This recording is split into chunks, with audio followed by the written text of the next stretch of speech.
مر الزمان تألقا وأضاء للدنيا طريقا مشرقا وهدى من الرحمن يهدينا به للصالحات وللمكارم والتقى هذا كتاب الله أعذب منهل أنعم به من مورد لمن استقى قد صار.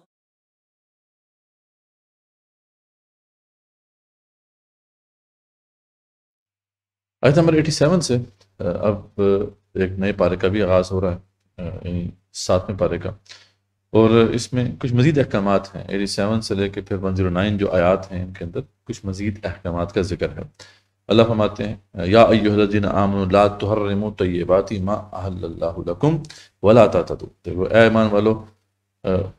ان پاک چیزوں کو حرام نہ کرنا جو اللہ نے حلال کی ہیں، اور دیکھو حد سے مت بڑھو، ان اللہ لا یحب المعتدین، اللہ تعالیٰ جو ہے حد سے بڑھنے والوں کو پسند نہیں کرتا۔ اب یہ ایک بہت اہم معاملہ ہے کہ سابقہ شریعتوں میں بھی ایسا ہوا، جو بھی اہل کتاب تھے جس میں یہود و نصارہ ہیں، انہوں نے بھی بہت سی ایسی چیزیں جو حلال تھی اپنے پر حرام کر لی خام خواہ میں، تو اللہ تعالیٰ نے مسلمانوں کو واضح انسٹرکشن دی کہ تم نے ایسا نہیں کرنا۔ پھر واضح کیا اللہ تعالیٰ نے کہ قسم کا کفارہ ہے، اگر قسمیں تم جو روزمرہ زندگی میں کھاتے ہو تو اس کا تو کوئی کفارہ نہیں ہے، لیکن اگر باقاعدہ کوئی قسم کھائی ہے آپ نے کسی معاملے کے اوپر اور وہ پوری نہیں کر پائے تو اس کے لیے پھر ایک کفارہ ہے جو آپ کو ادا کرنا ہوگا۔ وہ طے کر دیا گیا کہ 10 مساکین کو کھانا کھلانا ہے، اوسط درجے کا کھانا جو کہ آپ اپنے گھر والوں کو کھلاتے ہیں وہ ان کو آپ کھلا دیں، یا ان کو جو ہے اس وجہ سے کوئی کپڑے دے دینا ہے، یا ایک غلام آزاد کرنا ہے، ٹھیک ہے، اور اگر استطاعت نہ ہو تو پھر 3 دن کے مسلسل روزے رکھنے ہیں، تو یہ اس کا کفارہ طے کر دیا گیا۔ پھر وہ جو ایک کافی مرتبہ جو ہے اس کا ذکر ہوا ہے کہ جوا اور شراب جو ہے پہلے بتایا گیا کہ اس کے اندر کچھ فائدے بھی ہیں، لیکن اس کے جو نقصان کے پہلو ہیں ان دونوں کے، وہ ان کے جو فوائد ہیں ان سے بہت زیادہ ہیں۔ پھر بعد میں یہ بھی بات آ گئی تھی کہ تم نماز سے قریب مت جاؤ جبکہ تم نشے کی حالت میں ہو، تو اس طریقے سے آہستہ آہستہ یہ جو ایک باطل چیز تھی اس سے مسلمانوں کو دور کیا گیا۔ اب یہاں پہ سورہ مائدہ کی آیت نمبر 91 میں اب اس کی ممانعت آ رہی ہے۔ اللہ تعالیٰ فرماتے ہیں کہ یا ایھا الذین آمنوا انما الخمر والمیسر والانصاب والازلام رجس من عمل الشیطان، ٹھیک ہے، بے شک جو اہل ایمان، بے شک بات صرف یہی ہے کہ شراب اور جو جوا ہے اور بت ہیں اور جو پانسے ہیں یعنی فال گیری ہے، یہ شیطانی کاموں میں سے ہیں، یعنی گندے شیطانی کاموں میں سے ہیں۔ فاجتنبوہ لعلکم تفلحون، تو ان سے اجتناب کرو تاکہ تم فلاح پاؤ۔ تو انما یرید الشیطان ان یوقع بینکم العداوۃ والبغضاء فی الخمر والمیسر، تو اللہ نے یہاں پہ حکمت بھی بیان فرما دی کہ بے شک شیطان تو یہی چاہتا ہے کہ وہ ان کے ذریعے سے تمہارے درمیان بغض اور عداوت ڈال دے، یعنی خمر اور میسر، یعنی یہ جو شراب اور جوا ہے اس کے ذریعے سے تمہارے درمیان عداوت ڈالے، اور وَيَصُدَّكُمْ عَنْ ذِكْرِ اللَّهِ، اور تمہیں اللہ کے ذکر سے غافل کر دے، اللہ کی یاد سے غافل کر دے، وَعَنِ الصَّلَاةِ، اور تمہیں نماز سے غافل کر دے۔ تو یہ وہ اس کے ان کے نقصانات ہیں، ان دونوں جو بھی شیطانی کام ہیں کہ یہ ان کے ذریعے سے آپس میں بہت زیادہ عداوت جو ہے وہ پیدا ہوتی ہے۔ اور یہ اگر آپ ویسٹرن سوسائٹی کو دیکھیں جہاں پہ یہ چیزیں عام ہیں تو آپ دیکھتے ہیں کہ ان معاملات میں لوگ ایک دوسرے کا مرڈر کر دیتے ہیں، قتل کر دیتے ہیں ایک دوسرے کو، تو یہ کوئی ایسی بات نہیں ہے جو کہ سمجھ آنے والی نہ ہو۔ اور دوسرا ہے کہ اللہ کی یاد سے ظاہر بات ہے انسان غافل ہی رہے گا، نماز سے غافل رہے گا اگر وہ ان چیزوں میں پڑا رہے گا۔ فَهَلْ أَنْتُمْ مُنْتَهُونَ، تو کیا تم ان سے بچتے ہو یا نہیں، ٹھیک ہے، تو اس طریقے سے اللہ تعالیٰ نے واضح کر دی ہے۔ یہاں میں بس ایک چیز ہے فال گیری، اس والے سے کچھ جو ہے کچھ تفصیل ہم رکھ دیتے ہیں کہ جو اس زمانے میں جو فال گیری موجود تھی ان میں ایک تو تھی مشرکانہ فال گیری، اس میں کوئی دیوی یا دیوتا سے قسمت کا فیصلہ پوچھ لیتا تھا، اور یا غیب کی خبر دریافت کی جاتی تھی، اور اس میں ہوتا یہ تھا کہ جو مجاور ہوتا تھا اس بت کا وہ اس نے کچھ تیر رکھے ہوتے تھے ایک ٹوکری کے اندر، اور اس میں یہ مطلب مختلف کاموں کا ذکر ہوتا تھا کہ یہ کام کرنا ہے نہیں کرنا، یہاں جانا ہے نہیں جانا۔ تو اب کوئی بھی اس طرح کا کوئی معاملہ ہوتا تھا کہ کسی شخص نے کہیں سفر کرنا ہے تو وہ کہتا تھا جی میری فال نکال دے، تو اس میں سے اگر وہ تیر نکل آئے کہ بھائی تم نہیں جانا تو وہ نہیں جاتا تھا۔ تو یہ یعنی ایک مشرکانہ فال گیری تھی جی کہ اس کا قصہ جاری تھا۔ اچھا، دوسری قسم کی فال گیری جو ہے وہ توہم پرستانہ فال گیری ہے، جس میں زندگی معاملات کا فیصلہ عقل و فکر سے کرنے کے بجائے کسی وہمی یا خیالی چیز یا کسی اتفاقی شے کے ذریعے سے کیا جاتا ہے، ٹھیک ہے، یا قسمت کا حال ایسے ذرائع سے معلوم کرنے کی کوشش کی جاتی ہے جن کا وسیلہ علم الغیب ہونا کسی علمی طریق سے ثابت نہیں، یعنی جیسے علم النجوم ہے، علم جفر ہے، مختلف قسم کے جو شگون ہیں اور اس طرح کی جو چیزیں ہیں نا، یہ بھی اسلام میں جائز نہیں۔ اور پھر جو جوئے کی قسم، ایک فالگیری ہوئی جس میں جو کہ جوئے کی قسم سے ہے کہ جس میں یعنی آپ نے اتفاقاً جو ہے کسی کا کیش پرائز کو نکال دیا اور اس کو جو ہے آپ ڈھیر سارے پیسے دے دیے سب سے لے کے، تو یہ بھی جو ہے درست نہیں ہے۔ تو یعنی فال گیری جو ہے اس کو اسلام میں منع کیا گیا۔ تو اس کے بعد ایک بڑی اہم آیت آ رہی کہ جب یہ شراب اور جوئے کو حرام قرار دے دیا گیا تو اس کے بعد پھر جو ہے کچھ لوگوں کے ذہن میں یہ اشکال پیدا ہوا کہ وہ جو کبار صحابہ ہیں رضوان اللہ تعالیٰ علیہم جو اس وقت شہید ہو چکے تھے اس وقت تک، تو ان کا کیا بنے گا؟ ان میں سے کئی لوگ جو ہیں وہ شراب بھی پیتے ہوں گے یا جوئے میں بھی ملوث ہوں گے۔ تو اس سے والے سے اللہ تعالیٰ نے جو ہے یہاں پہ وضاحت جو ہے فرما دی کہ ان پہ تو کوئی اس کا وبال نہیں ہوگا، کیونکہ اس وقت تو چیزیں حلال تھی، ٹھیک ہے۔ تو اللہ فرماتے ہیں لَيْسَ عَلَى الَّذِينَ آمَنُوا وَعَمِلُوا الصَّالِحَاتِ، کہ ایسے لوگوں پر جو کہ ایمان رکھتے ہوں اور نیک کام کرتے ہوں، اس چیز میں کوئی گناہ نہیں جس کو وہ کھاتے پیتے ہوں، جناح، ٹھیک ہے، فیما طعموا، کہ جو بھی وہ کھایا انہوں نے، اذا متقوا وآمنوا وعملوا الصالحات، ٹھیک ہے، کہ اگر وہ تقوی کی روش پہ چلتے رہے اور ایمان جو ہے ان کے پاس تھا، ایمان کی دولت تھی، اور وہ نیک کام کرتے تھے، اور پھر نہ صرف یہ ہے کہ صرف ایمان اور عمل صالح پر انہوں نے اتفاق کیا بلکہ تقوی کو مزید اپنے اندر مستحکم کیا، ٹھیک ہے۔ اللہ مت وآمنوا ثم اتقوا واحسنوا، ٹھیک ہے۔ تو نہ صرف یہ ہے کہ تقوی کی روش پہ رہے بلکہ تقوی کو مزید مستحکم کیا، پھر ایمان کو مزید مضبوط کیا، ثم اتقوا، پھر تقوی کی روش پہ چلتے رہے یہاں تک کہ وہ احسنوا، احسان کی روش پہ پہنچ گئے۔ واللہ یحب المحسنین، اللہ تعالیٰ جو ہے محسنین سے محبت کرتے ہیں، ٹھیک ہے۔ تو اللہ تعالیٰ نے ایک طرح سے صحابہ کی شان بھی یہاں بیان کر دی کہ صحابہ نے کس طریقے سے اپنی اصلاح کی، کہ ان کا جو سفر تھا، جو انہوں نے اپنے کردار کو بلند کیا، وہ کہاں سے شروع ہوا؟ پہلے وہ ایمان لے کے عمل صالح کیے، پھر یہ ہے کہ وہ تقوی کی روش پہ چلے، پھر اپنے ایمان کو مزید مضبوط کیا اور تقوی کو مزید مستحکم کیا، پھر مزید آگے بڑھتے رہے، پھر ایمان کو مزید مستحکم کیا، یہ مزید مضبوط کیا اور تقوی کو مزید مستحکم کیا، یہاں تک کہ احسان کی روش پہ پہنچ گئے۔ یعنی یہ جو صحابہ ہیں ان کے بارے میں تم کیا بات کرتے ہو کہ ان کے اوپر اس کا وبال ہوگا؟ وہ تو بہت اسپیشل لوگ تھے، اللہ تعالیٰ نے اس طرح ان کی وضاحت فرمائی۔ یہ آیت اس لحاظ سے بڑی اہمیت رکھتی ہے کہ جو اسلامی تصوف ہے اس کو ایک طرح سے یہ واضح کرتی ہے۔ ظاہر بات ہے کہ تصوف کا وہ تصور جو کہ ہمارے ہاں رائج ہے، جس کے اندر پتہ نہیں الٹی سیدھی قسم کی وہ پریکٹسز ہیں، تو وہ تو بالکل بھی اس پہ کوئی بنیاد جو ہے اسلام کے اندر نہیں ہے، لیکن ایک صحیح تصوف بھی ہے جس کا اصل نام احسان اسلام، تو وہ یہاں پہ ایک طرح سے واضح کر دیا گیا ہے کہ احسان کیا ہے، کہ ہر جو حکم ہے اللہ تعالیٰ کا اس کے اندر ایک تو یہ پہلو ہوتا ہے کہ آپ نے اس کی ادائیگی کر دی، یعنی اس فریضے کو ادا کر دیا، لیکن اس کے اندر ایک حسن کا پہلو بھی ہے، یعنی ایک احسان کا پہلو بھی ہے، اور جو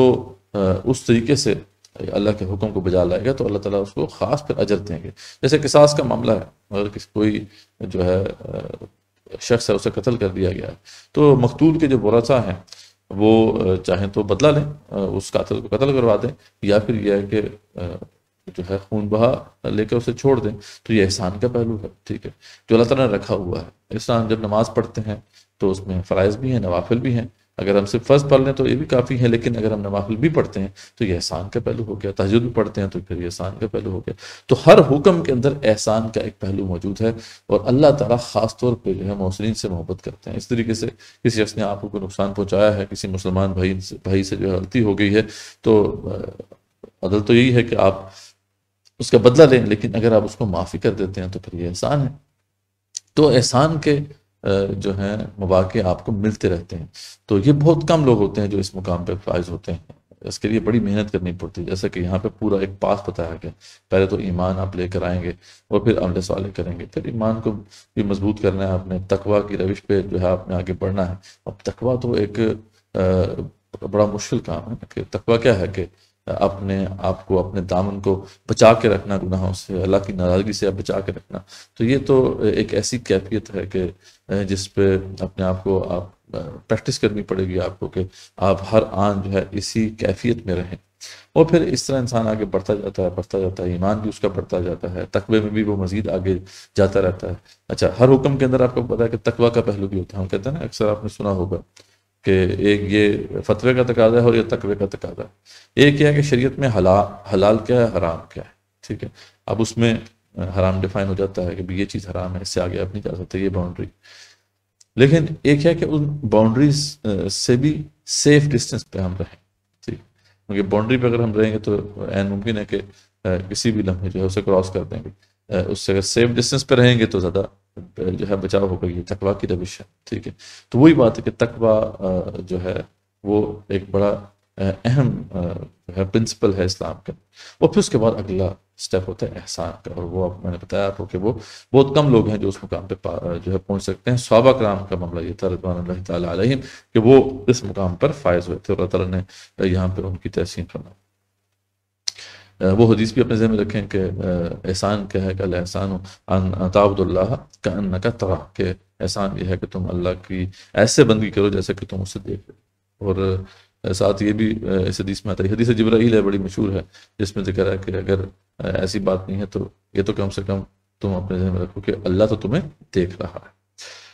تو یہ بس مختصر وضاحت ہوگی اس آیت کی. ہم آگے چلتے ہیں. اللہ فرماتے ہیں کہ احرام کی حالت میں شکار جو ہے وہ منع ہے، صرف مچھلی کا شکار پھر جائز ہے. واضح کر دیا گیا، اور جو کر دے تو اس کا فدیہ ویسا ہی ایک جانور ہے جو شکار کیا گیا ہے. یعنی جو جس کا شکار ہو گیا ہے، پھر ویسے ہی ایک جانور آپ کو فدیے میں دینا پڑے گا. اس کا فیصلہ کون کریں گے؟ اس کا فیصلہ جو ہے دو معتبر شخص تم میں سے کر دیں. اگر یہ نہ ہو سکے، اگر ایسا جانور میسر نہ ہو یا اس کی استطاعت نہ ہو اس شخص کے لیے کہ وہ ایسا جانور فدیے میں دے، تو پھر جو ہے اس کی مناسبت سے جتنا بھی جو بھی وہ جانور ہوگا اس کی مناسبت سے جو ہے کچھ مساکین کو کھانا کھلانا ہے یا روزے رکھنا ہے. یہ بھی وہ دو معتبر آدمی جو ہے وہ اسسمنٹ کر لیں تو وہ قابل قبول ہوگی. تو اس طریقے سے یہ کچھ مزید احکامات جو ہیں ان کی وضاحت ہو گئی.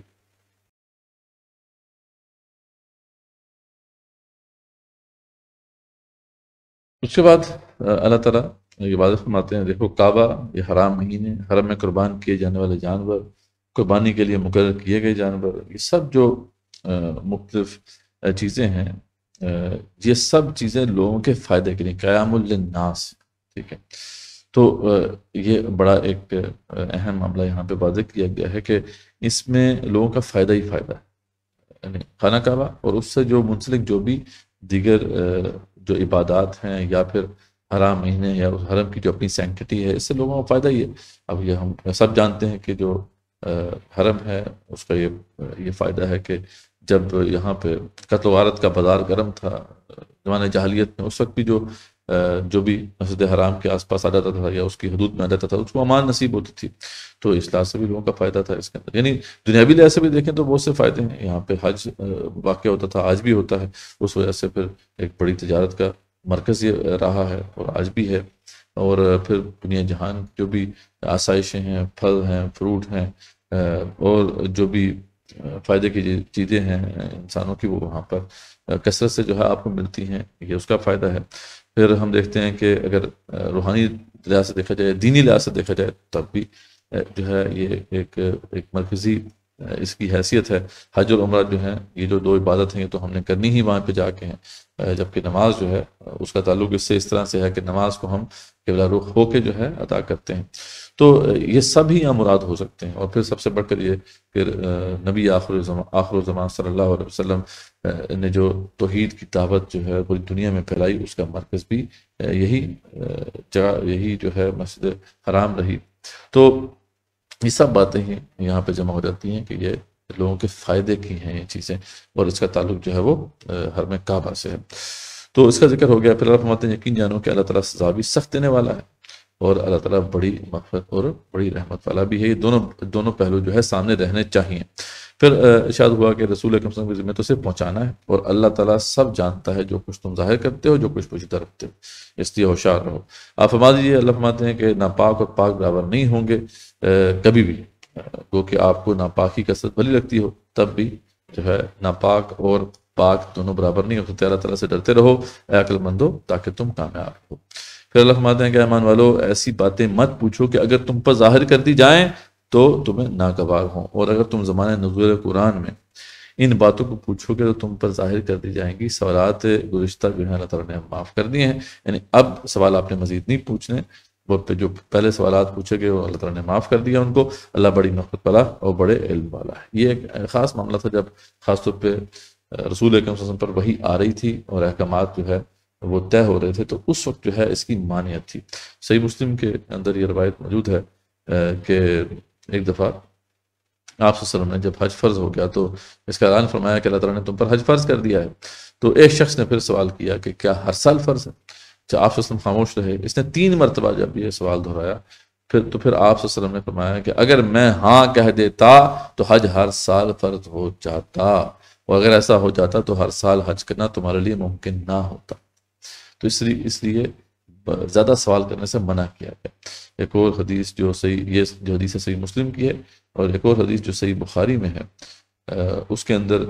یہ ذکر ہے کہ رسول اکرم صلی اللہ علیہ وسلم نے فرمایا کہ مسلمانوں میں وہ سب سے بڑا مجرم ہے جس کے سوال کرنے کی وجہ سے کوئی چیز حرام کر دی گئی حالانکہ اس سے قبل وہ حلال تھی. تو اس لیے خاص طور پہ صحابہ کے اوپر یہ ذمہ داری بنتی تھی رضوان اللہ تعالیٰ علیہم کہ وہ کم سوال پوچھیں. کیونکہ سابقہ جو شریعت کے ماننے والے تھے یعنی بنی اسرائیل یا اہل کتاب، ان کے ہاں یہ معاملہ تھا کہ وہ اس طرح بڑے زیادہ سوال کرتے تھے جس کی وجہ سے وہ خود مشکل میں پڑ جاتے تھے. تو اس کی ممانعت آ گئی. جب تمام احکامات نازل ہو چکے تو اس کے بعد پھر یہ معاملہ اس طریقے سے اب اہم نہیں رہا، لیکن اس وقت بہت اہم تھا. تو اللہ تعالیٰ جو ہے ارشاد فرماتے ہیں کہ ایسی باتیں تم سے پہلے اور لوگوں نے بھی پوچھی تھیں پھر ان باتوں کے منکر ہو گئے. اس لیے بہتر ہے کہ جو ہے جتنا بتا دیا گیا اس پہ اکتفا کیا جائے. اللہ تعالیٰ نے نہ بحیرہ کو مشروع کیا ہے، نہ صاحبہ کو، نہ وسیلہ کو، نہ حام کو، لیکن جو لوگ کافر ہیں وہ اللہ تعالیٰ پر جھوٹ لگاتے ہیں اور اکثر کافر عقل نہیں رکھتے. اب یہ جو ہے مشرکین نے کچھ نام رکھے ہوئے تھے جانوروں کے کہ یہ جو فلاں اونٹنی ہے اس کے ہاں اگر جو ہے وہ نر پیدا ہو گیا تو پھر جو ہے اس کو ہم ذبح نہیں کر سکتے وغیرہ وغیرہ، یا یہ جو اونٹ ہے اس نے اگر اس کی بہت سی اولاد ہے تو پھر اس کو ذبح نہیں کیا جائے گا. تو اللہ فرماتے ہیں کہ یہ کس نے حرام کر دیا؟ تم اپنے پاس سے یہ باتیں بنا رہے ہو. تو اللہ تعالیٰ نے اس جو توہم پرستی تھی اور یہ جو انہوں نے رسومات کھڑی ہوئی تھیں ایک طرح سے ان کو رد کر دیا. یعنی ایک کا رد کیا یہاں پر، لیکن اس کے کانٹیکس میں اس ذریعے سے پھر دیگر جتنی بھی اس طرح کی جو رسمیں تھیں ان کو اللہ تعالیٰ نے رد کر دیا. اللہ نے واضح کر دیا کہ اکثر کافر جو ہیں وہ عقل نہیں رکھتے، یعنی جو فیصلے کر رہے ہیں وہ اپنی جو ہے وہ وشفل تھنکنگ کی بنیاد پہ کر رہے ہیں، اپنی سوچوں کے بنیاد پہ کر رہے ہیں، ظن کی بنیاد پہ کر رہے ہیں، دلیل کی بنیاد پہ وہ فیصلے کر رہے ہیں. تو اللہ تعالیٰ نے اس کو منع فرما دیا. اللہ فرماتے ہیں اور جب ان سے کہا جاتا ہے کہ اللہ تعالیٰ نے جو احکام نازل فرمائے ہیں ان کی طرف اور رسول وسلم کی طرف رجوع کرو تو کہتے ہیں کہ ہم کو وہی کافی ہے جس پر ہم نے اپنے بڑے آباء و اجداد کو پایا. اللہ فرماتے ہیں کہ اگرچہ ان کے بڑے نہ کچھ سمجھ رکھتے ہو نہ ہدایت رکھتے ہو تب بھی تم جو ہے ان بزرگوں کے پیچھے لگو گے. تو یہاں پہ ایک طرح سے رد آ گیا اس بات کا کہ دین اسلام کے اندر آپ نے دلیل پر چلنا ہے، آپ نے جو ہے آنکھیں بند کر کے اپنے آباء و اجداد کی پیروی نہیں کرنی یا روایات کے اوپر نہیں چلنا ہے. ٹھیک ہے جیسے اقبال نے فرمایا تھا نا کہ یہ امت روایات میں کھو گئی، حقیقت خرافات میں کھو گئی، یہ امت روایات میں کھو گئی. تو روایات امپورٹنٹ ہوتی ہیں، ٹھیک ہے، ٹریڈیشنز امپورٹنٹ ہوتی ہیں، لیکن یہ ہے کہ ٹریڈیشن جو ہے اس کی بنیاد پر حق و باطل کا فیصلہ نہیں ہونا چاہیے، صحیح و غلط کا فیصلہ نہیں ہونا چاہیے. صحیح و غلط کا فیصلہ یا شریعت کے احکامات کو اگر آپ نے طے کرنا ہے تو اس والے سے جو حتمی فیصلہ ہے وہ قرآن و سنت کریں گے، قرآن و سنت کے واضح دلائل کریں گے، واضح نصوص کریں گے. تو اس بات کو ہمیں اچھی طرح مد نظر رکھنا چاہیے. اللہ فرماتا ہے ایمان والو اپنی فکر کرو جب تم راہ راست پر چل رہے ہو تو جو شخص گمراہ ہے اس سے تمہارا کوئی نقصان نہیں ہے. اللہ ہی کے پاس تم سب کو جانا ہے، پھر وہ تم سب کو بتلا دے گا جو کچھ تم کرتے تھے. اب اس میں بظاہر یہ لگ رہا ہے کہ جیسے آپ کو دعوت نہیں دینی ہے لوگوں کو، اور نہ ہی امر معروف اور نہ ہی منکر کی ذمہ داری ادا کرنی، تو بس آپ اپنی فکر کریں. ٹھیک ہے، لیکن یہ غلط انٹرپریٹیشن تھی جو اس آیت کی جا رہی تھی. اس لیے بہت ضروری ہے کہ قرآن مجید کو اگر ہم نے سمجھنا ہے تو سب سے پہلے ہم نے رسول صلی اللہ علیہ وسلم کی احادیث کی روشنی میں سمجھنا ہے، اور اس کے بعد پھر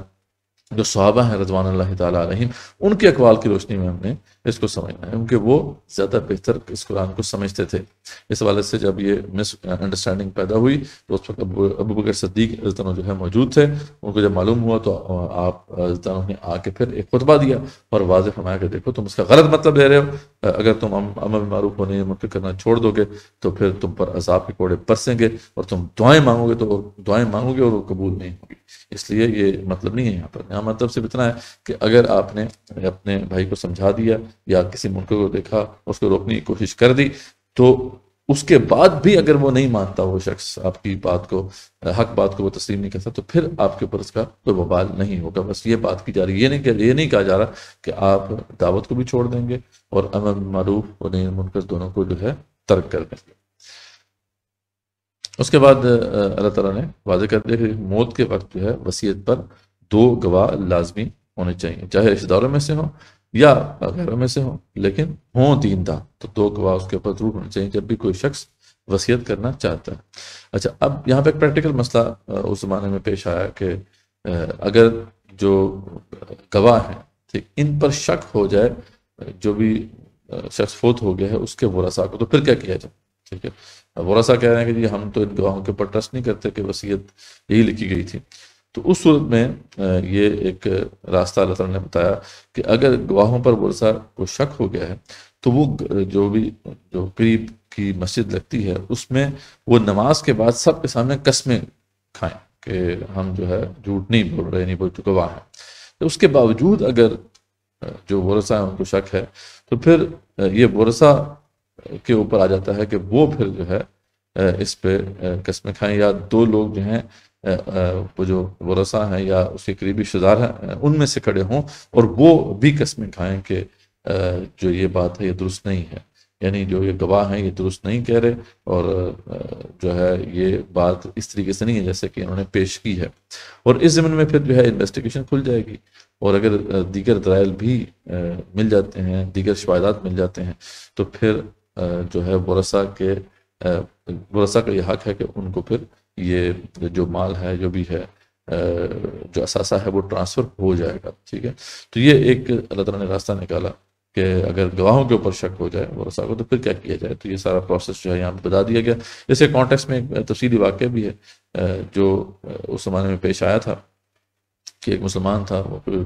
کوئی سفر پہ گیا تو وہاں پہ اس کی وفات ہوگی، اور جو گواہ تھے وہ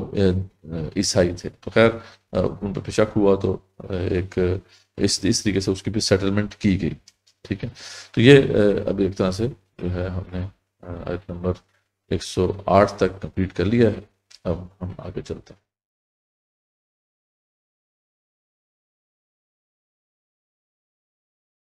اب آیت نمبر 109 سے لے کر 120 تک کی جو مقام ہے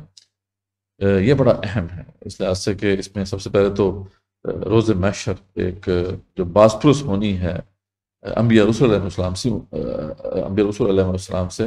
اس کا ذکر ہے، اور پھر خاص طور پہ اس باز پرس اور اس انٹروگیشن کا تفصیلی ذکر ہے جو عیسیٰ علیہ السلام سے اللہ تعالیٰ کریں گے. اس لحاظ سے پھر یہ مقام بڑا اہم ہے، اور اس میں ہمیں ایک تو یہ بھی نظر آئے گا کہ یہ جو عظیم ہستیاں ہیں انبیاء رسول علیہ السلام، یہ کیسے اللہ تعالیٰ کے دربار کا ادب جو ہے پہچانتی، اور کس طریقے سے یہ وہاں پہ اللہ تعالیٰ سے ہم کلام ہوں گی جب ان سے پوچھا جائے گا. تو اس کو دیکھ لیتے ہیں. اللہ تعالیٰ فرماتے ہیں کہ یوم یجمع اللہ الرسل فیقول ماذا اجبتم قالوا لا علم لنا انک انت علام الغیوب. تو یہاں سے جو ہے اس کا آغاز ہوتا ہے، آیت نمبر 109 ہے. تو اللہ فرماتے ہیں کہ جس دن اللہ تعالیٰ تمام جو ہے رسولوں کو علیہ السلام کو وہاں پر جمع کریں گے اور ان سے یہ پوچھا جائے گا کہ تمہیں کیا جواب ملا، یعنی اپنی قوموں کے ساتھ جو ہے ان کے رسولوں کو بھی کھڑا کیا جائے گا اور وہاں پوچھا جائے گا کہ اچھا آپ نے جب دعوت دی تھی تو کیا رسپانس ملا آپ کو.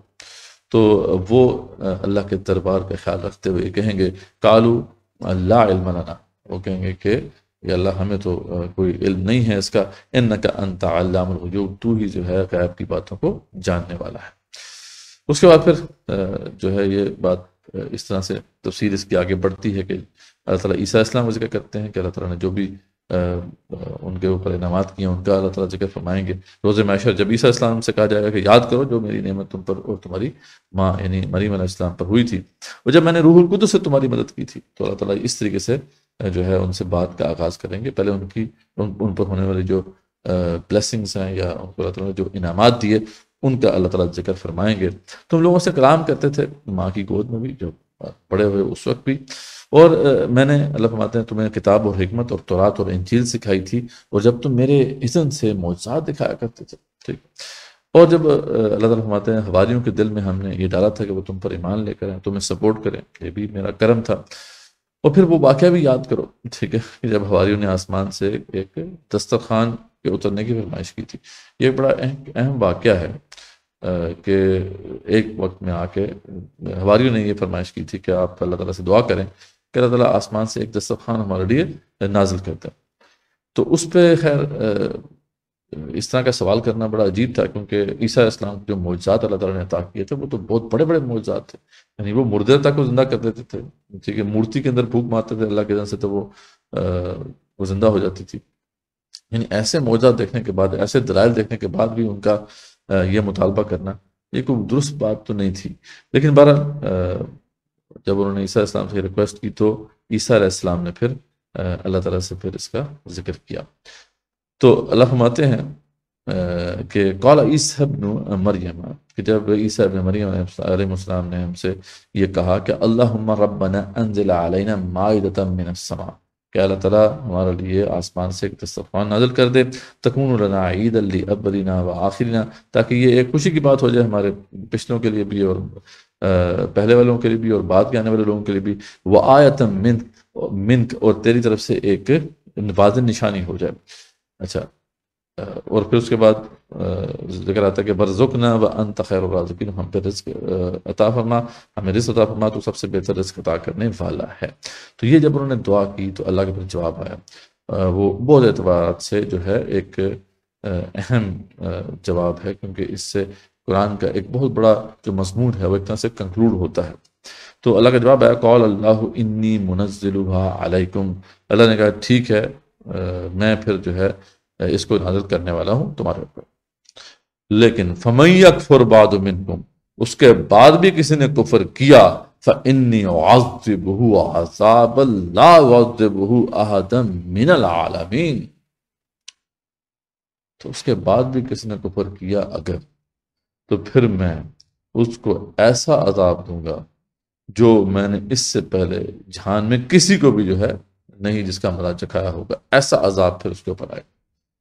اب آپ خود امیجن کر سکتے ہیں کہ جس طرح کا جواب آیا ہے تو اس کے بعد جو حواری ہیں انہوں نے پھر یہ مطالبہ ترک کر دیا ہوگا۔ اس پہ بڑا اختلاف ہے مفسرین کے ہاں کہ آیا یہ دسترخوان جو تھا یہ نازل ہوا تھا یا نہیں، لیکن ابن کثیر رحمۃ اللہ علیہ نے اس پہ جو کنکلوژن پیش کی ہے وہ بڑا اہم ہے۔ وہ کہتے ہیں کہ خیر اس پہ تو بحث بڑی طویل ہے، لیکن اگر تو واقعی ایسا کوئی دسترخوان نازل ہوا ہوتا تو ان کی تاریخ میں ان کا کوئی ذکر تو ہوتا، کیونکہ یہ بہت بڑا واقعہ تھا، لیکن ان کی تاریخ میں ایسا کوئی ذکر نہیں ہوتا۔ اس کا مطلب یہی ہے کہ یہ دسترخوان پھر نازل نہیں ہوا تھا۔ جس میں موضوع کی بات کر رہا تھا کہ بہت بڑا مضمون ہے اور موضوع ہے جو یہاں پہ کنکلوڈ ہو رہا ہے، وہ یہ کہ اللہ تعالیٰ فرمائشی معجزہ کیوں نہیں دکھاتا، کیونکہ یہ خاص طور پہ جو مکی دور کا آخری حصہ تھا اس میں مشرکین مکہ نے آپ صلی اللہ علیہ وسلم کو بہت تنگ کیا تھا اس حوالے سے، اور وہ بار بار، اور پیچھے بیسیکلی یہود تھے جو ان کو یہ گائیڈ کر رہے تھے، اور بار بار یہ آپ سے یہ کہہ رہے تھے کہ آپ ایسا کریں کہ ہمارے لیے یہ کرتے ہیں، یہ کر دیں، آپ ہمارے لیے یہاں پہ نخلستان اگا دیں، آپ جو ہے آپ کے ساتھ کوئی فرشتہ آ جائے، یا ہم اپنے ہاتھ سے کتاب کو چھو کے دیکھ لیں اور پھر ہم مانیں گے۔ تو اس طرح کے نا فرمائشی معجزات وہ مطالبہ کر رہے تھے ان کا۔ تو اللہ تعالیٰ کا یہ فیصلہ رہا، اور اللہ تعالیٰ نے بارہا اس کو واضح کیا کہ اللہ تعالیٰ فرمائشی معجزہ نہیں دکھائیں گے۔ اس کی وجہ یہ ہے کہ پہلے لوگ جو ہے وہ نہیں مانے، اور اس میں ایک قوم کا ذکر آتا ہے جس کو اللہ تعالیٰ نے فرمائشی معجزہ دکھایا تھا۔ اس کا ذکر سورہ اسراء میں ہے۔ یہ قوم تھی قوم سمود، کہ وقت کے جو رسول تھے حضرت صالح علیہ السلام، انہوں نے قوم سے پوچھا تھا اللہ کی طرف سے کہ بتاؤ کس قسم کا تم جو ہے معجزہ دیکھنا چاہتے ہو، تو ان سب جو قوم کے لوگ تھے انہوں نے کہا تھا کہ ایسا ہو کہ یہ سامنے جو پہاڑ ہے یہ پھٹے، اس میں سے ایک حاملہ اونٹنی نکلے اور وہ آتے ساتھ ہی بچہ ہو، تو یہ اگر آپ کر دیں تو ہم مان جائیں گے۔ تو بالکل ایسے ہی ہوا جیسے انہوں نے فرمائش کی تھی، لیکن اس کے باوجود وہ ان میں سے اکثر جو ہے نہیں مانے، تو ان پہ پھر وہ جلد ہی اللہ تعالیٰ کا عذاب آ گیا تھا۔ تو یہ ایک معاملہ ہے کہ پھر اس میں مہلت نہیں دی جاتی، اس لیے اللہ تعالیٰ نے معجزات تو ضرور دکھائے، لیکن فرمائشی جو معجزہ ہے اس کو اللہ تعالیٰ نے نہیں دکھایا۔ تو یہاں پہ بھی دیکھیں اس کا اصول واضح ہو گیا کہ اگر فرمائشی معجزے کا مطالبہ کو کر رہا ہے تو اللہ تعالیٰ وہ دکھا تو دیں گے، لیکن پھر یہ ہے کہ اس کی پھر ذمہ داری بھی ہے، اس کے بعد بھی اگر کفر کی روش پہ رہا تو اللہ کا عذاب بھی بڑا سخت ہوگا۔ تو اس لیے اللہ تعالیٰ نے پھر جو ہے فرمائشی معجزات جو ہیں اس طریقے سے نازل نہیں کیے اس کے بعد۔ واللہ عالم کہ اس کے بعد نازل ہوئے یا نہیں ہوئے، لیکن عذر قرآن ہمیں یہ نظر آتا ہے کہ پھر یہ ایسا معاملہ نہیں ہوا۔ کم سے کم رسول اکرم صلی اللہ علیہ وسلم کے کانٹیکسٹ میں ہم دیکھیں تو اللہ تعالیٰ نے یہ قرآن جو ہے معجزے کے طور پہ پیش کر دیا ہے، اس کے بعد کوئی فرمائشی معجزہ جو ہے اللہ تعالیٰ نے نہیں نازل کیا۔ اور اب تک ان کے وقت کا رسول بھی دنیا سے جا چکا ہے، اب تو کوئی نبی اور رسول نہیں ہے علیہ السلام ہمارے درمیان، تو اب تو وہ جو معجزات کا سلسلہ ویسے ہی بند ہو گیا۔ آخری معجزہ جو رسول اکرم صلی اللہ علیہ وسلم کا ہے وہ قرآن مجید ہے، اور جو تا قیام قیامت ہمارے درمیان انشاءاللہ موجود رہے گا۔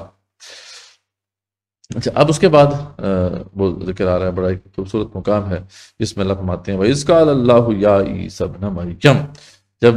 اللہ تعالیٰ فرمائیں گے اے عیسیٰ ابن مریم علیہ السلام أَأَنْتَ قُلْتَ لِلنَّاسِ اتَّخِذُونِي وَأُمِّيَ إِلَٰهَيْنِ مِن دُونِ اللَّهِ، کیا تم نے لوگوں سے یہ کہا تھا کہ مجھے بھی اور میری ماں کو بھی اللہ کو چھوڑ کر الہ بنا لو، کیا تم نے یہ کہا تھا؟ اب اس کا جواب جو عیسیٰ علیہ السلام نے دیا وہ آپ دیکھیں کتنا خوبصورت ہے، اور اللہ تعالیٰ کے جو دربار کا ایک ادب ہے وہ کس طرح یہ انبیاء رسول اللہ علیہ وسلم پہچانتے ہیں۔ جواب دیا انہوں نے قال سبحانک ما یکون لی ان اقول ما لیس لی بحق، انہوں نے کہا کہ اللہ تعالیٰ تو پاک ہے، سے مجھے زیبا نہیں تھا کہ میں ایسی بات کرتا جس کا مجھے حق ہی نہیں، ٹھیک ہے، لیکن اس کے باوجود وہ کیا فرماتے ہیں ان کنت قلتہ فقد علمت، اگر اس کے باوجود میں نے کوئی ایسی بات کی ہوتی تو تیرے علم میں ہوتا، تعلم ما فی نفسی ولا عالم ما فی نفسک، یا اللہ تو جانتا ہے میرے جی میں کیا ہے جبکہ میں نہیں جانتا کہ تیرے جی میں کیا ہے، انک انت علام الغیوب، وہی بات جو کہ انبیاء رسول اللہ علیہ وسلم نے کی تھی کہ بے شک تو غیب کے علم کو جاننے والا ہے، سب سے زیادہ جاننے والا ہے۔ تو اللہ فرماتے ہیں ما قلت لهم الا ما امرتنی به ان اعبدوا اللہ ربی وربکم، میں نے ان سے سوائے اس کے اور کچھ نہیں کہا تھا جس کا آپ نے مجھے حکم دیا تھا کہ اللہ کی بندگی کرو، میرا بھی رب ہے اور تمہارا بھی رب ہے۔ وَكُنْتُ عَلَيْهِمْ شَهِيدًا مَا دُمْتُ فِيهِمْ، تو میں ان پہ گواہ رہا جب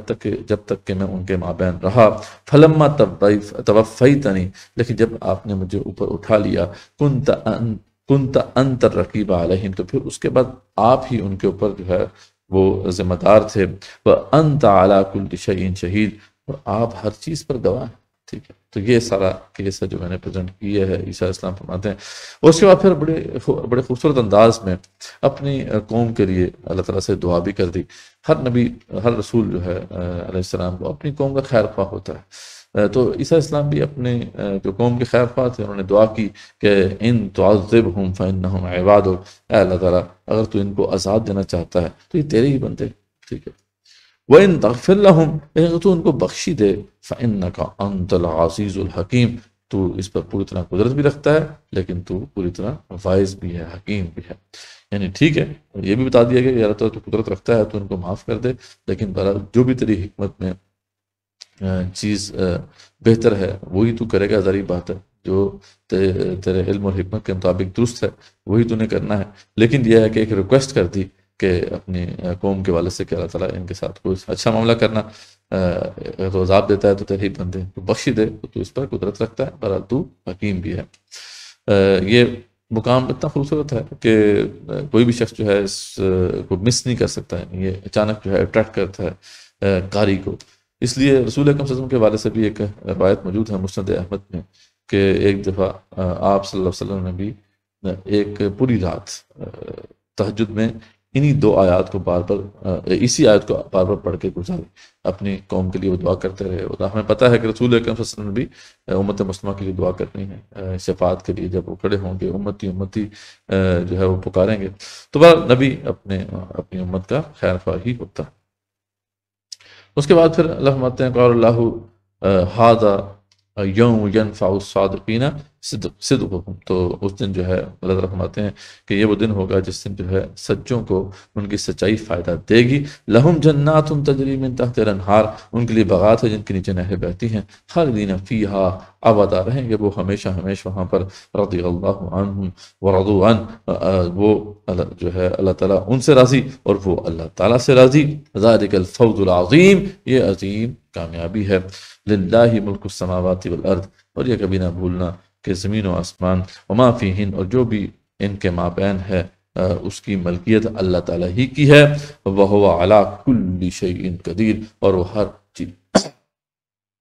وہ ہر چیز پر قادر ہے۔ ٹھیک ہے، تو اس پہ الحمدللہ ہم نے سورہ مائدہ کا اختتام کر لیا۔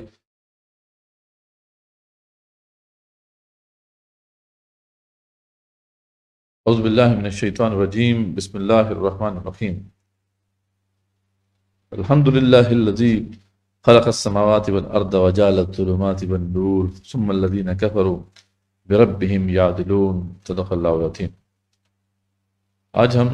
سورہ انعام کا آغاز کریں گے۔ سابقہ سیشن میں ہم نے سورہ مائدہ ختم کر لی تھی، 7 پارے کا آغاز ہو چکا ہے، لیکن ابھی اس کا کچھ حصہ باقی ہے۔ سورہ انعام مکی صورت ہے، اور اس صورت سے ایک دوسرے گروپ کا جو ہے باقاعدہ آغاز ہم نے کر دیا ہے۔ ہم نے ذکر کیا تھا کہ صورتیں جو ہیں وہ گروپس کی شکل میں آرگنائزڈ ہیں، اگر معنی کے اعتبار سے دیکھا جائے، جیسے قرآن کے 7 جز ہیں تلاوت کے اعتبار سے، اس طریقے سے معنی کے اعتبار سے بھی اس کے 7 جو ہیں وہ گروپس بنتے ہیں۔ اور اس پہ بڑا اہم کام تھا جو کہ شیخ حمید الدین فراہی نے کیا تھا، اور پھر انہی کے جو آگے شاگرد مولانا امین حسن اصلاحی، انہوں نے پھر اس کام کو آگے بڑھایا، اور ان کی جو تفسیر ہے تدبر قرآن، وہ اس لحاظ سے بڑی اہمیت کی حامل ہے۔ تو اس علم کے تناظر میں اگر ہم دیکھیں تو جو پہلا گروپ تھا اس میں ایک صورت جو مکی صورت تھی وہ سورہ فاتحہ تھی، اور 4 عظیم مدنی صورتیں اس کے اندر موجود تھیں، یعنی بقرہ، آل عمران، نساء اور مائدہ۔ ٹھیک ہے، یہ جو دوسرا گروپ اب شروع ہو رہا ہے، اس کے اندر بھی 2 عظیم مکی صورتیں ہیں، سورہ انعام اور سورہ اعراف، اور پھر 2 عظیم مدنی صورتیں ہیں، سورہ انفال اور سورہ توبہ۔ بلکہ اگر باقی بھی گروپس کا ہم جیسے مطالعہ کریں گے تو آپ کو آئیڈیا ہوگا کہ ہر گروپ کے اندر کچھ پہلے مکی صورتیں ہیں اور پھر کچھ مدنی صورتیں ہیں۔ یہ بھی اس کے اندر بھی بڑی حکمت ہے کہ مکی صورتوں کو مدنی صورتوں سے پہلے کیوں رکھا گیا ہے۔ مکی صورتیں کیونکہ ان کے اندر زیادہ تر جو ہے ایمانیات پر بحث ہوتی ہے، زیادہ تر عقائد کی تصحیح کے اوپر بات ہوتی ہے۔ مکی صورتوں کے اندر جو ہے آپ دیکھیں گے کہ تنبیہ کا عنصر غالب ہے، ڈرایا گیا ہے، سابقہ جو قومیں ہیں وہ تباہ کر دیا گیا، ان کے واقعات سے جو ہے سمجھایا گیا ہے۔ تو یہ جو سارے معاملات ہیں جس طرح مکی صورتوں میں جو ہے کور ہوتے ہیں، یہ بیسیکلی دلوں کو پریپیئر کرتے ہیں ان احکامات کے لیے جو پھر مدنی صورتوں میں آ رہے ہیں۔ اس لیے جب مدنی صورتیں نازل ہوئی تو اس وقت تک وہ جو ہے دل تیار تھے کہ ان کے اندر ان کے بیج بوئے جا سکیں، اور یہ بیج پھر جو ہے وہ کردار کے تناور درخت بنے۔ تو یہ اس کی ایک بڑی اہم ایک حکمت ہے۔ خیر، مکی زندگی میں جو صورتیں نازل ہوئیں وہ آپ اس کو اچھی طرح جانتے ہیں کہ آپ صلی اللہ علیہ وسلم جو ہے انہوں نے ایک حصہ اپنے جو نبی دور کا حصہ تھا وہ مکے میں گزارا، اور ایک حصہ جو ہے مدینے میں گزارا۔ جو حصہ آپ نے مکے میں گزارا اس دوران جو بھی صورتیں نازل ہوتی رہیں ان کو مکی صورتیں کہا جاتا ہے، اور پھر جو اب مدینے کی طرف ہجرت کر گئے اور وہاں جو صورتیں آپ کے اوپر نازل ہوتی رہیں ان کو ہم مدنی صورتیں کہتے ہیں۔ اچھا، مدنی صورتوں اور مکی صورتوں میں ایک جو واضح فرق آپ کو نظر آئے گا وہ یہ کہ مدینے کے اندر جب مسلمان ہجرت کر گئے تھے تو مسلمانوں کا ایک طرح سے تمدن وجود میں آ گیا تھا، مسلمانوں کو کچھ نہ کچھ تمکن مل گیا تھا، اس لیے وہاں پر ایک ان کے امن و امان کی کیفیت تھی. تو اس لیے بہت سے ایسے پھر اصحاب تھے رضوان اللہ تعالیٰ علیہم جو باقاعدہ آپ صلی اللہ علیہ وسلم کے جو اقوال ہیں ان کو یاد کرتے تھے. قرآن مجید کے تو خیر حفاظ موجود ہی تھے. تو اس وجہ سے جو مدنی پیریڈ ہے اس کے اندر جو بھی واقعات ہوئے اس والے سے بہت سی احادیث بھی آپ کو مل جاتی. اس لیے مدنی صورتوں کا جو تاریخی پس منظر ہے اس کو سمجھنا اتنا مشکل نہیں ہے.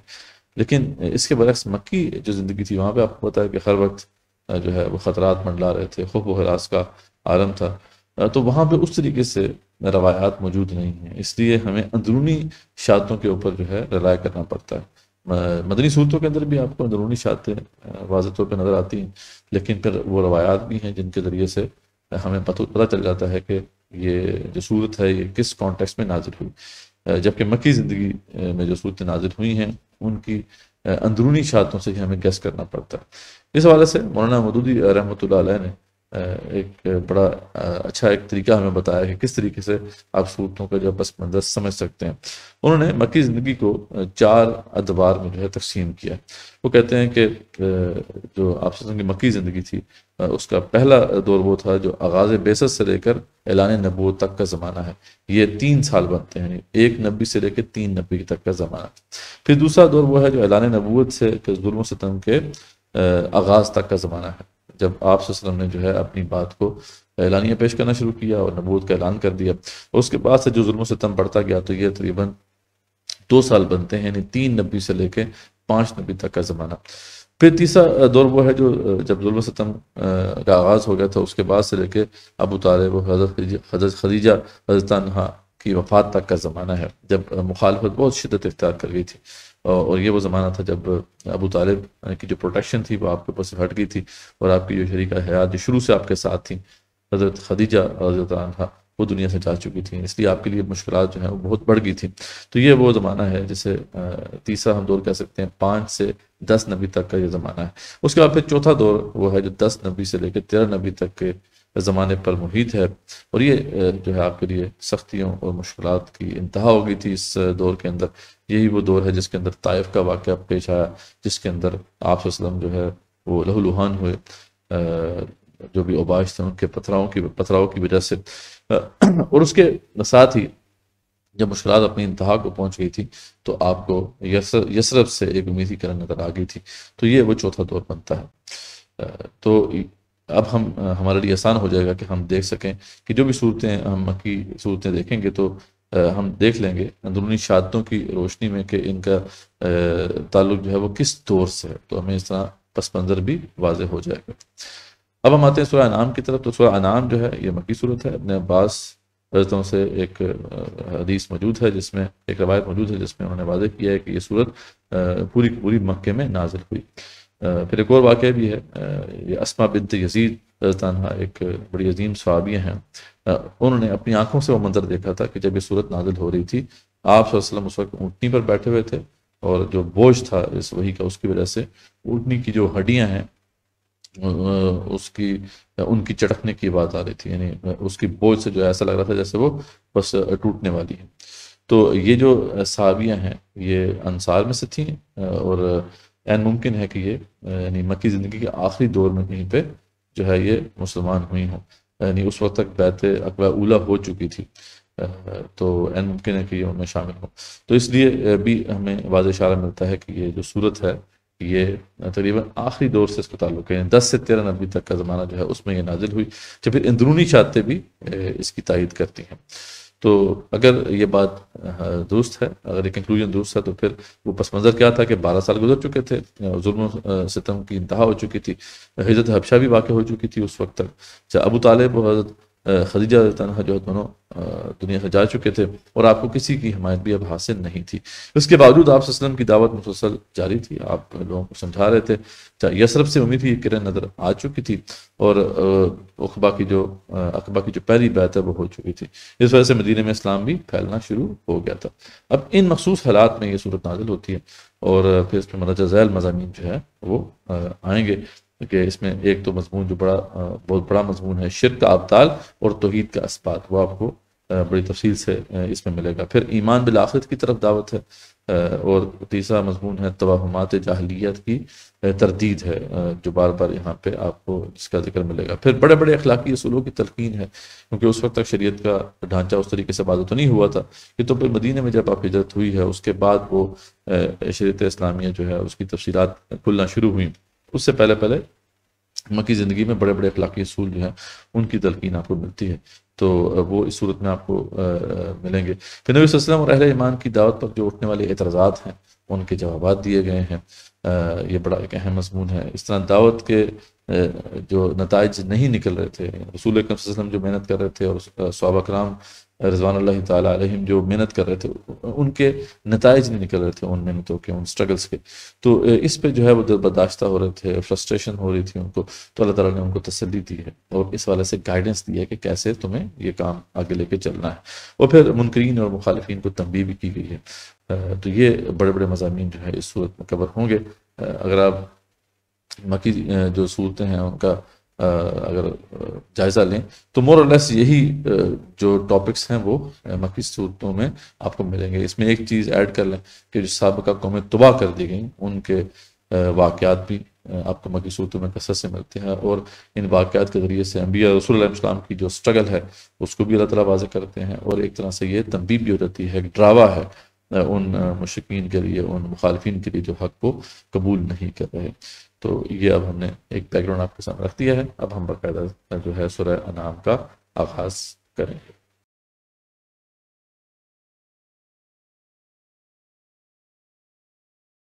اعوذ باللہ من الشیطان الرجیم، بسم اللہ الرحمن الرحیم۔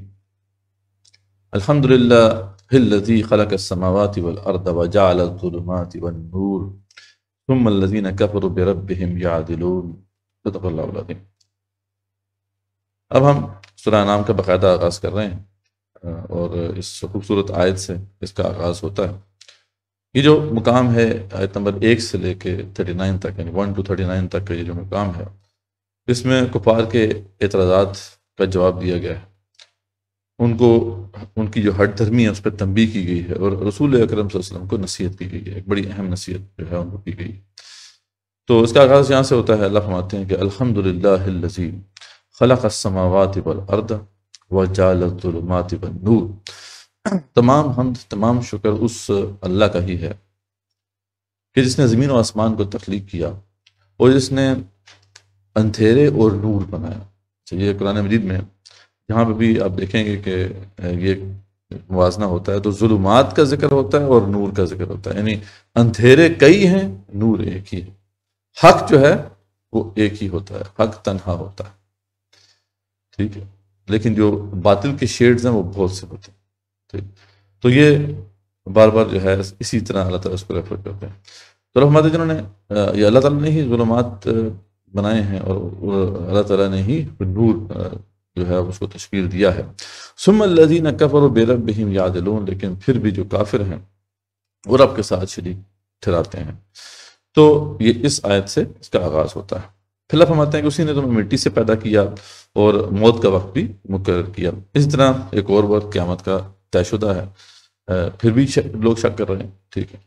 پھر اللہ فرماتے ہیں وہی اللہ تعالیٰ ہے جو آسمان و زمین میں بھی الہ ہے، اور وہ تمہاری چھپی کھلی باتوں کو جاننے والا ہے۔ اب جیسا کہ ذکر ہم نے کیا تھا کہ اعتراضات کے جوابات ہیں اس مقام پہ، تو دو بڑے اعتراضات ہیں ان کے جن کے پھر یہ جوابات یہاں پہ دیے گئے ہیں۔ یہ جیسا کہ ہم بیان کر چکے ہیں کہ یہ زمانہ کون سا ہے، یہ 10 سے 13 نبی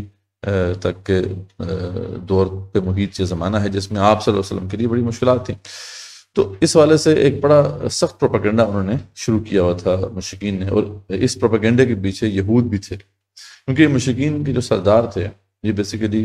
ملنے گئے تھے یہود سے، اور ان سے کہا تھا کہ دیکھیں یہ جو فتنہ کھڑا ہو گیا ہے ہمارے ہاں، اس کا کیسے ہم توڑ کریں، تو آپ ہمیں کچھ گائیڈ کریں۔ تو انہوں نے کہا تھا کہ یہ کویشچنز آپ پوچھیں ان سے۔ اس میں ایک کویشچن جو تھا وہ یہ تھا کہ جو فرمائشی معجزے والا، کہ آپ ان سے جو نا اپنی فرمائش کریں کہ جس طرح آپ معجزات دیکھنا چاہتے ہیں ویسے جو ہے ان سے کہیں کہ آپ اس طرح کے معجزات دکھائیں۔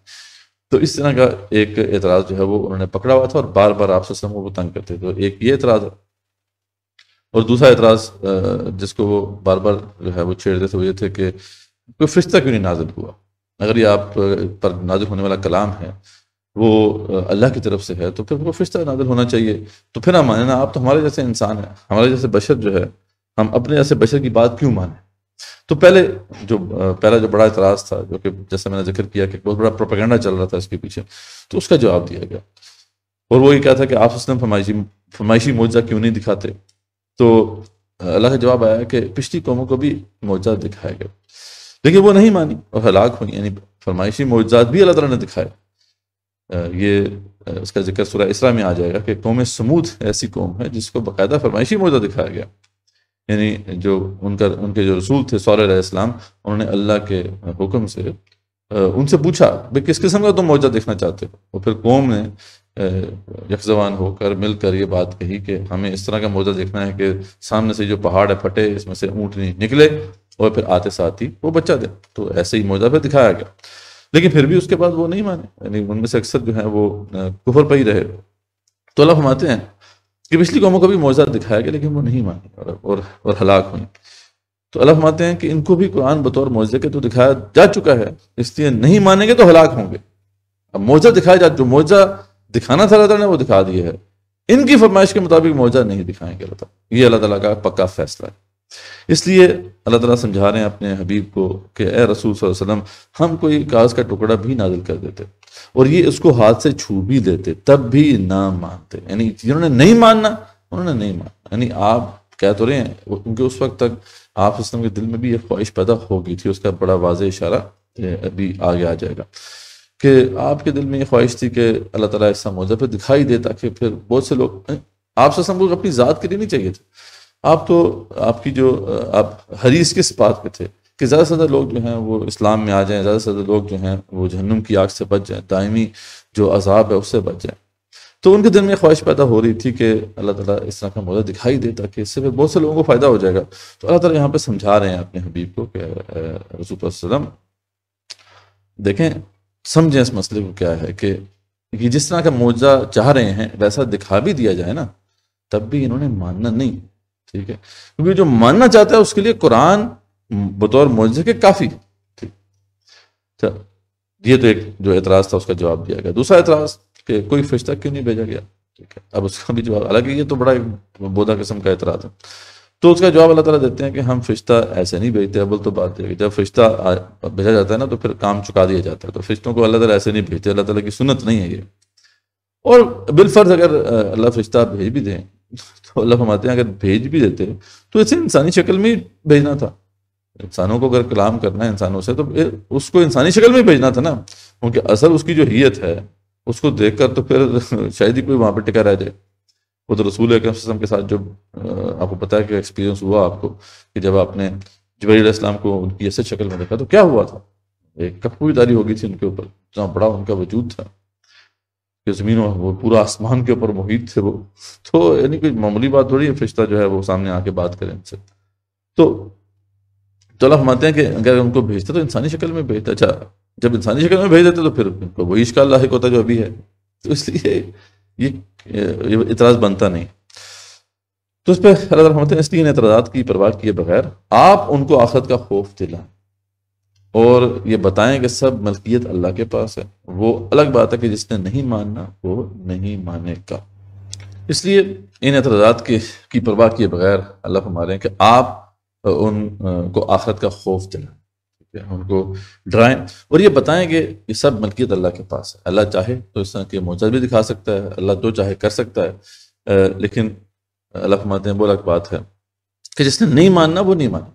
ٹھیک ہے، یہ اللہ کی طرف سے فیصلہ ہوا ہے، دلوں پہ اللہ مہر لگا دیتے ہیں۔ اچھا اللہ فرماتے ہیں ہاں اس بحث سے پڑھے بغیر ان سے ایک سوال پوچھیں، ان سے یہ پوچھیں کہ اس کے سوا کوئی اور بھی ہے جو خالق و رازق ہے، یعنی یہ جو پوری کائنات ہے کیا کسی اور کا بھی یہ کلیم ہے کہ اس نے یہ تخلیق کی؟ ایک تو جو کلیمنٹ ہے وہ اللہ تعالیٰ،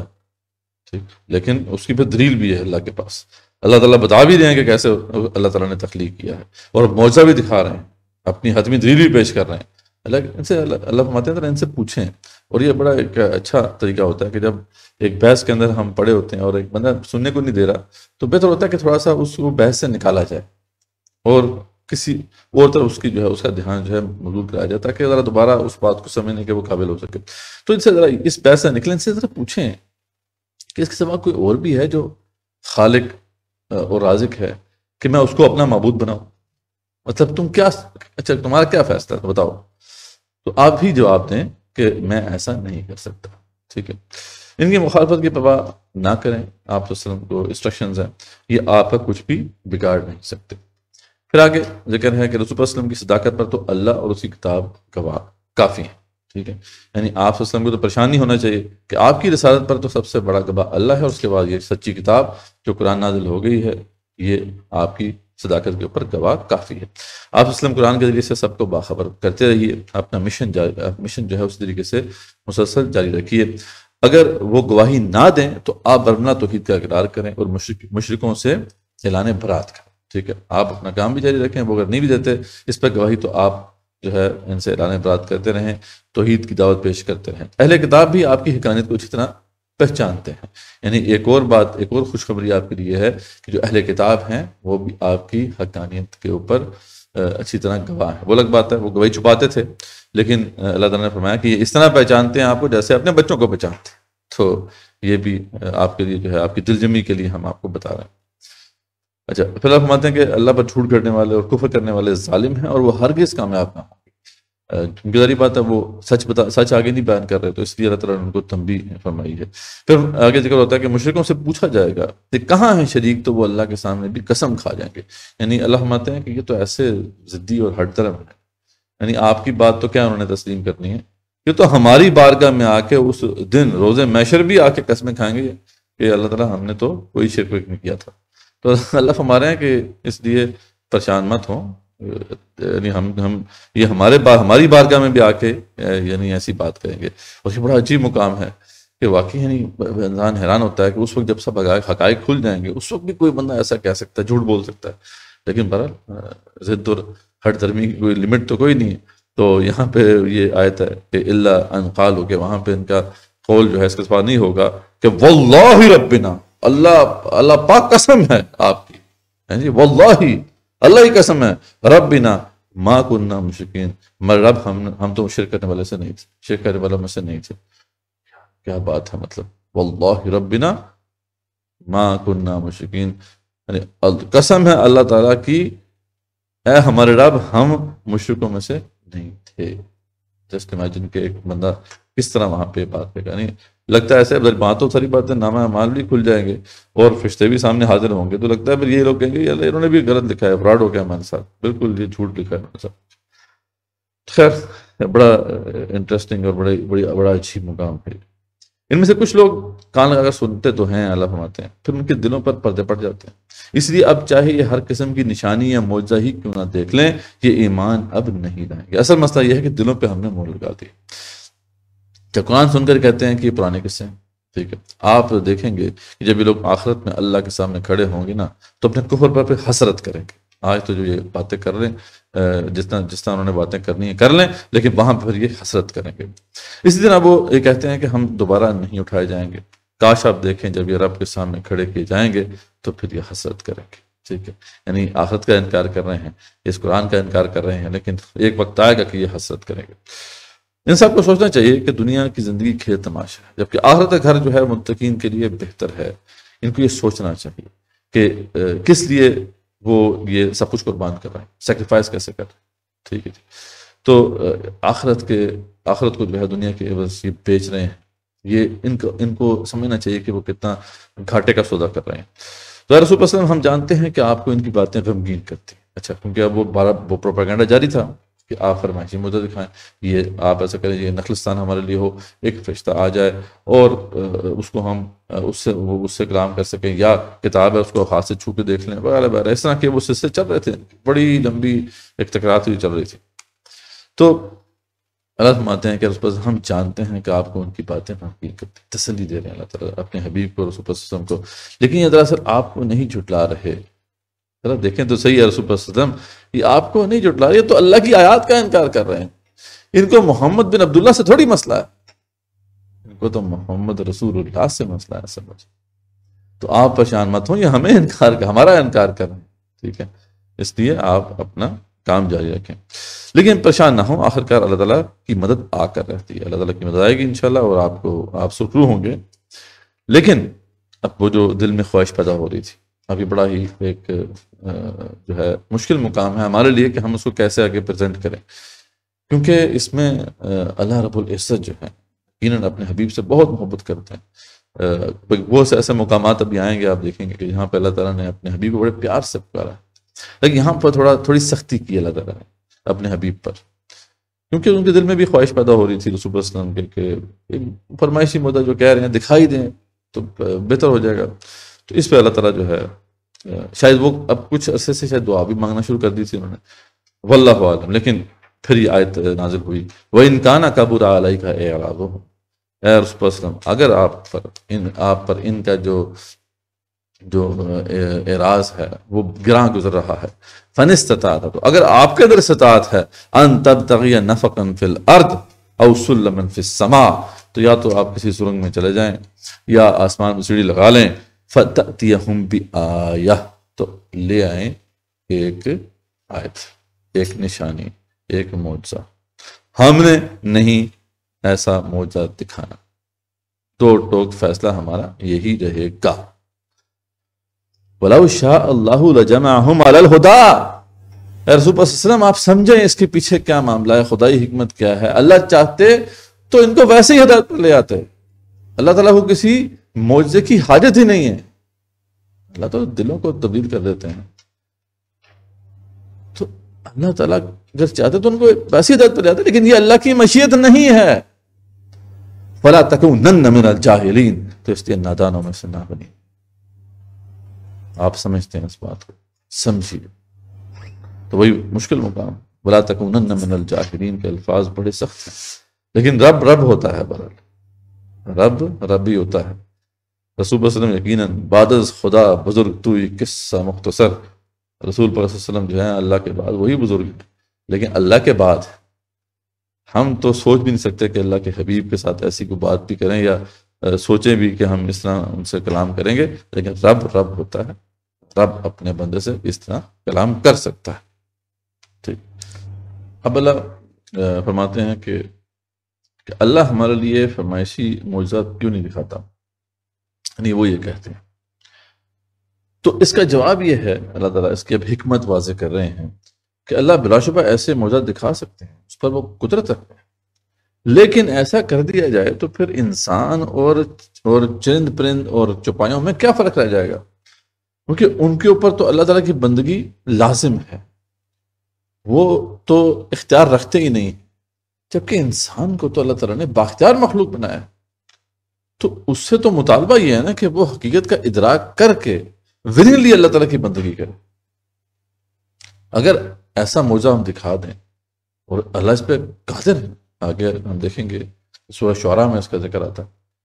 کہ اللہ تعالیٰ اس پہ پوری طرح قادر ہے کہ ہم ایسا معجزہ دکھا دیں کہ بے اختیار ان کے سر اللہ کے سامنے جھک جائیں، لیکن پھر اگر زبردستی کرنی ہے تو پھر اختیار دینے کا فائدہ ہی نہیں ہے، پھر اختیار دینے کی ضرورت نہیں ہے۔ تو اس لیے اگر انسان کا جو اصل مقام و مرتبہ ہے اس کو برقرار رکھنا ہے تو پھر یہ بالکل بھی صحیح بات نہیں ہوگی کہ اس کو ایسا معجزہ دکھایا جائے کہ وہ بے اختیار جو ہے اللہ کے سامنے جھک جائے، اس کو سمجھنا ہوگا۔ معجزہ دکھایا جائے گا، معجزہ دکھا بھی دیا گیا ہے، وہ قرآن مجید ہے، لیکن ان کو خود سمجھ کے اس کو قبول کرنا ہوگا، یہ اصل اس کی حکمت ہے جو اللہ تعالیٰ نے واضح کیا ہے۔ ٹھیک، اور یہ بڑی اہم تفسیر ہے اس والے سے جو شبیر احمد عثمانی رحمۃ اللہ نے کیا اس زمن میں، وہ ضرور آپ دیکھ سکتے۔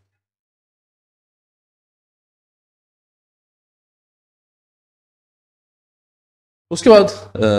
آیت نمبر 40 سے لے کے پھر 49 تک یہ جو مقام ہے، اس میں مشرکین کو تنبیہ کی گئی ہے، ان کو ڈرایا گیا ہے۔ اللہ فرماتے ہیں کوئی عذاب یا قیامت آ جائے تو تم کس کو پکارو گے؟ بالفرض ابھی اس وقت کوئی قیامت آ جاتی، عذاب آ جاتا ہے، اللہ تعالیٰ تو کس کو پکارو گے؟ بائی دا وے، اور یہ وہ اچھی طرح جانتے تھے کہ جب مشکل پڑتی تھی تو پھر لات منات عزا بھول جاتے تھے، پھر وہ اللہ کو پکارتے تھے۔ خاص طور پہ یہ تو اکثر جو ہے ان کے معمول میں آتی تھی بات کہ سمندری سفر پہ جاتے تھے، تاجر تھے سارے زیادہ تر، وہاں جب طوفان آ جاتا تھا اور جب نظر آتا تھا کہ کوئی راستہ نہیں نکلے گا تو لات منات عزا سب بھول جاتے تھے اور صرف اللہ کو پکارتے تھے۔ تو اللہ فرماتے ہیں کس کو پکارو گے؟ صرف اللہ ہی کو نا، پھر وہ دور کر دے گا تمہاری مشکل کو اور تم اس کے شریک کو بھی بھول جاؤ گے۔ تو جب وہی سچا خدا ہے، اور اس کے اوپر ایک بڑا انٹرسٹنگ واقعہ بھی ہے جو آگے جا کے ہم دیکھیں گے، ریفر ہوگا۔ اکرمہ بن ابی جہل، ابو جہل کے جو بیٹے تھے، بہت سخت دشمن تھے آپ صلی اللہ علیہ وسلم کے، یعنی وہ جو پارٹی بنائی گئی تھی جس نے آپ صلی اللہ علیہ وسلم کو شہید کرنا تھا جب ہجرت مدینہ قریب تھی، تو اس پارٹی کو ایک طرح سے لیڈ کر رہے تھے اکرمہ بن ابی جہل، اور بہت بڑے مجاہد تھے۔ تو جب بے دخلی کا حکم آ گیا نا کہ مشرکین کو یہاں سے اب نکال دیا جائے سرزمین حجاز سے یا عرب سے، تو اس وقت وہ جب کسی ایک کشتی میں بیٹھے تو وہاں طوفان آ گیا، طوفان آیا تو اللہ کو پکارنا شروع کر دیا۔ تو ان کو وہ بات کلک کر کے اچھا، یعنی اگر ہم نے اللہ کو ہی پکارنا ہے تو یہی تو دعوت رسول اکرم صلی اللہ علیہ وسلم دے رہے ہیں۔ تو اس ایسی بات ان کے دل میں بیٹھی، انہوں نے کہا پھر ٹھیک ہے، اگر یہی بات مسئلہ ہے تو پھر جھگڑا ختم ہے، اور واپس گئے اور پھر اسلام قبول کیا اور بہت بڑے مجاہد پھر بنے۔ تو یہ اللہ تعالیٰ فرماتے ہیں کہ جب مشکل پڑتی ہے تو تم اللہ ہی کو پکارتے۔ اللہ فرماتے ہیں ہم قوموں کو سختیوں اور تکلیفوں سے پکڑتے ہیں، ٹھیک ہے، تو وہ اس لیے پکڑتے ہیں کہ وہ گڑگڑائیں، ٹھیک ہے، لیکن جب ان پر سختیاں آئیں تو وہ کیوں نہ گڑگڑائیں؟ ان کو چاہیے تھا کہ وہ گڑگڑائیں، پلٹے اللہ کی طرف، بلکہ ان کے دل سخت ہو گئے اور شیطان نے ان کے برے اعمال ان کے لیے مزین کر دیے۔ اور پھر بڑی اہم اب یہ آیات ہیں، اور اس میں ایک بہت بڑا اصول اللہ تعالیٰ کا واضح ہو رہا ہے کہ فَلَمَّا نَسُوا مَا ذُكِّرُوا بِهِ، جب وہ ہماری نصیحت کو بالکل بھلا بیٹھے، جو نصیحت ہم نے انہیں کی تھی، فَتَحْنَا عَلَيْهِمْ أَبْوَابَ كُلِّ شَيْءٍ، تو ہم نے ان کے اوپر ہر قسم کے دروازے کھول دیے، ٹھیک ہے، فتحنا علیہم ابواب کل شیء، ہر قسم کے دروازے، رزق کی فراوانی ہو گئی، ٹھیک ہے، حتی اذا فرحوا بما اوتوا، یہاں تک کہ جب وہ خوش ہو گئے، اس میں اترا گئے جو بھی ان کو عطا ہوا تھا، اخذناہم بغتۃ فاذا ہم مبلسون، تو اچانک اللہ تعالیٰ نے ان کو پکڑ لیا اور وہ بالکل بجھ کے رہ گئے، ختم ہو کے رہ گئے۔ فقطع دابر القوم الذین ظلموا، اور فقطع دابر القوم الذین ظلموا، تو پھر اللہ تعالیٰ نے اس قوم کی جو ظالم قوم تھی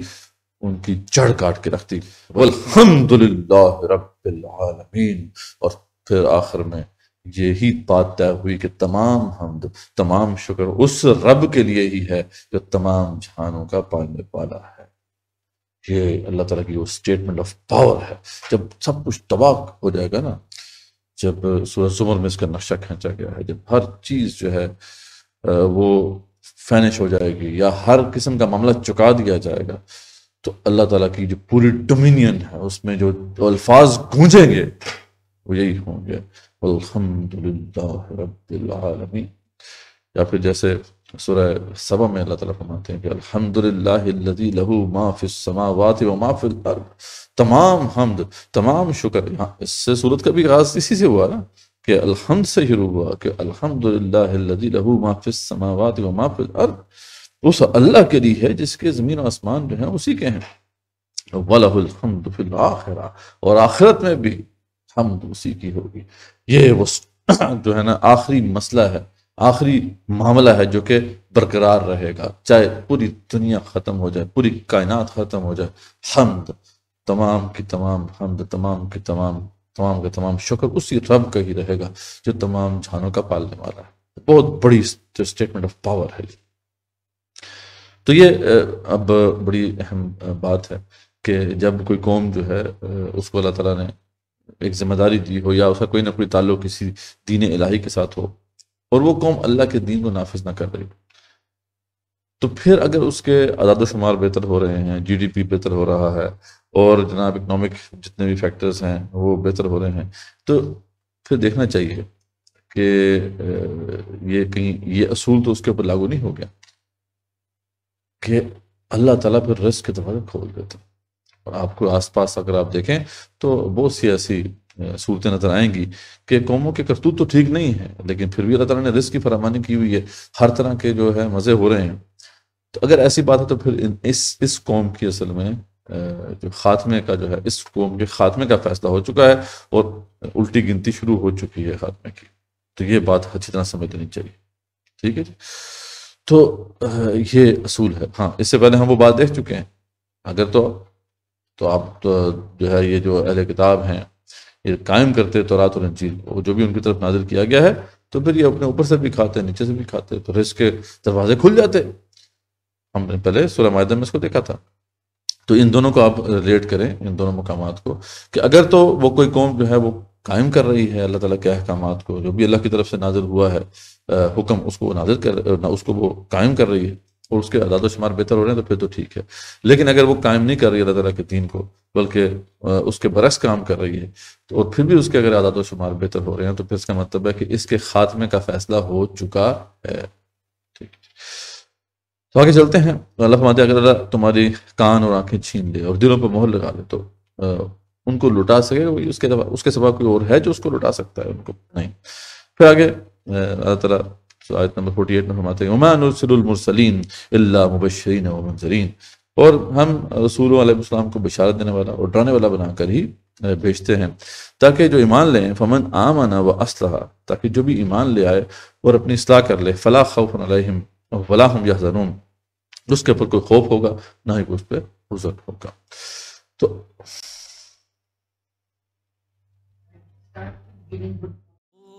لمن حفظ الكتاب بصدره فبدا وضيئا كالنجوم تألقا وتمثل القرآن في أخلاقه وفعاله فيه الفؤاد